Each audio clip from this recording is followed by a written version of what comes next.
Sobrang init guys, oh. Maluluto ang itlog pag nilagay mo sa kwan, sa kalsada.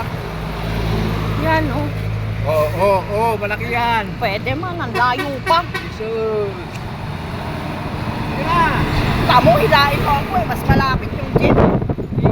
ikaw naman yan eh.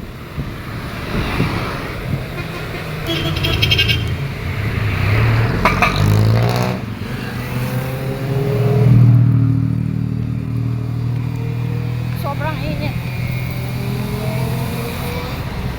Ang aga-aga nila naglagay guys ng mga watawat ng Pilipinas kasi June 12 is Independence Day. So ngayon ay May pa lang. Sobrang early. Ayan. Tapos si Janela, may check up kami. Ayan, basa na ang damit ng papa niya. Ayan, so sobrang init. Basang-basa na ang damit.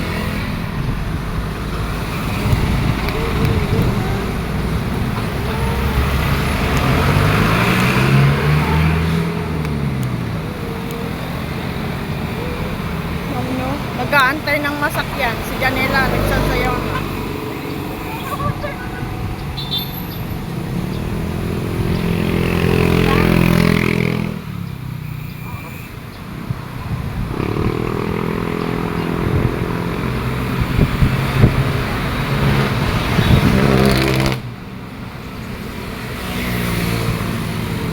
Sobrang kulit.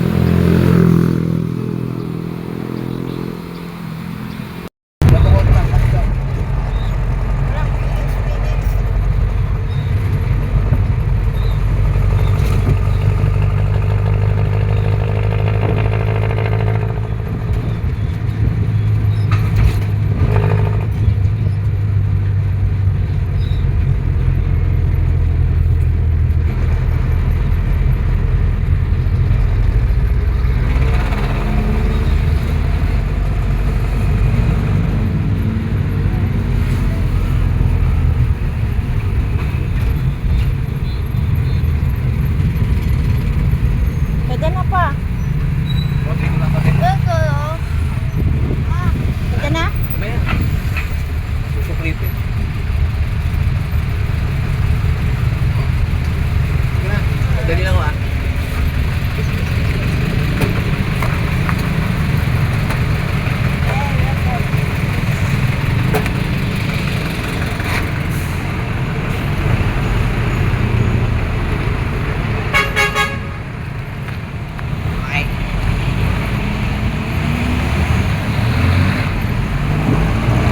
Sobrang init.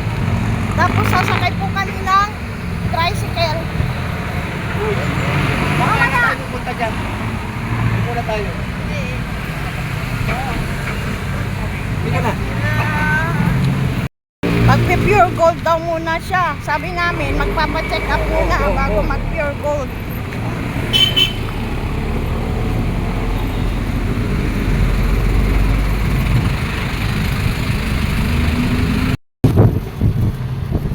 Mag-check up muna na bago mag-pure gold. Mag-grocery tayo konti. May dala-dala kaming ayan basket.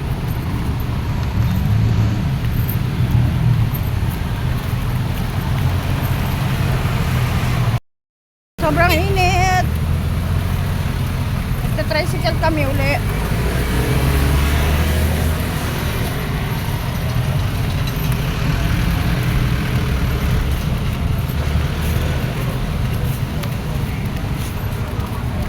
Tayong wag.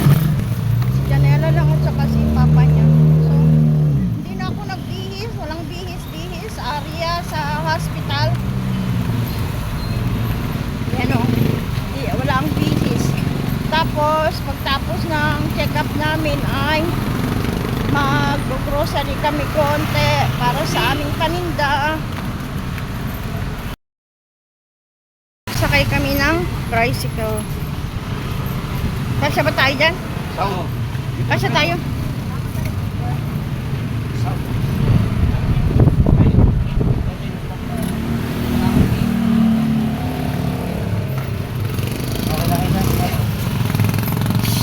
Init.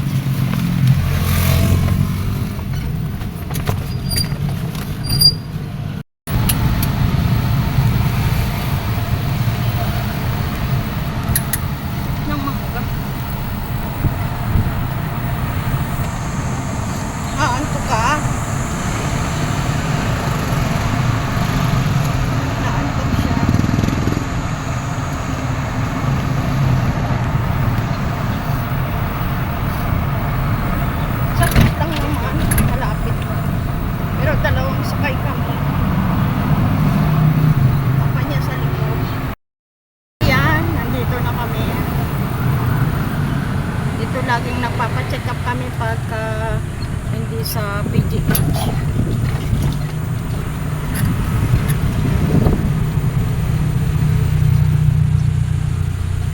Hagdan ako. Nag-elevator si Janela at saka si Papa niya.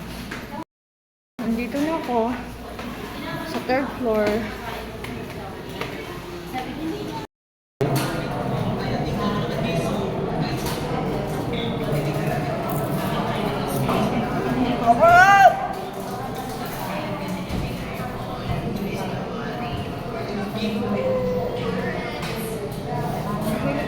Sa Lazada, alam mo, ang dahil sila.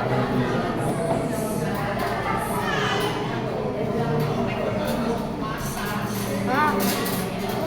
Oh, oh. Oh, oh. Yan. Ah. Meh. Meh.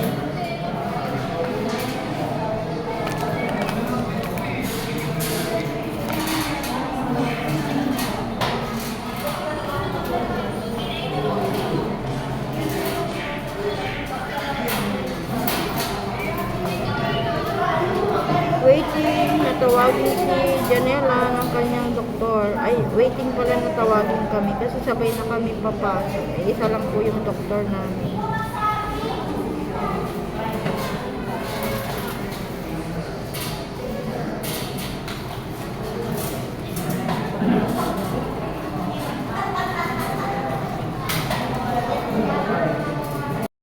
Ko kumuha ng kape kasi may pa-free coffee sila. Ay, naanohan siya, natatakpan siya ng ayun o, doon sa gilid doon may kuhanan ng kape.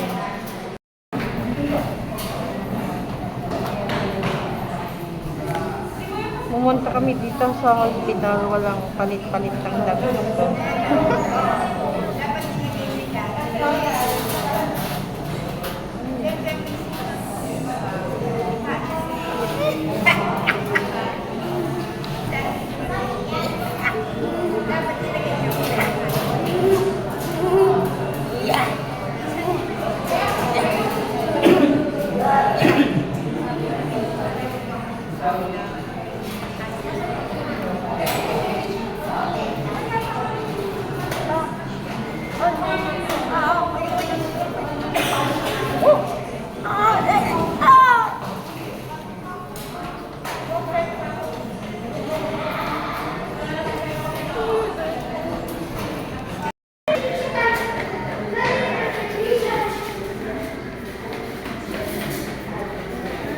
Naiinip na siya.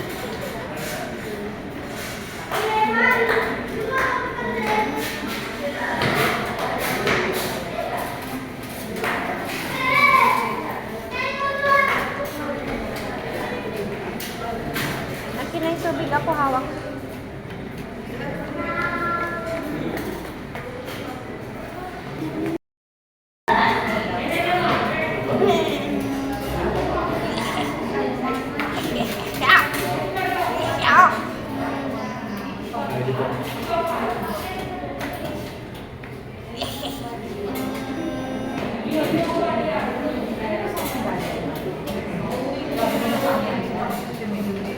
Wow!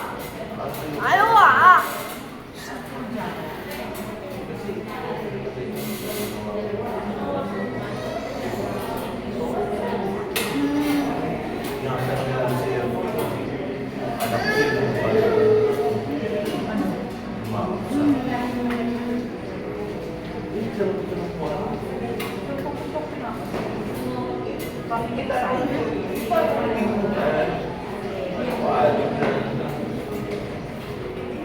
So, tapos na ang aming check-up. So, mag-elevator si Janela pababa. Takot yan eh. Takot mag-elevator.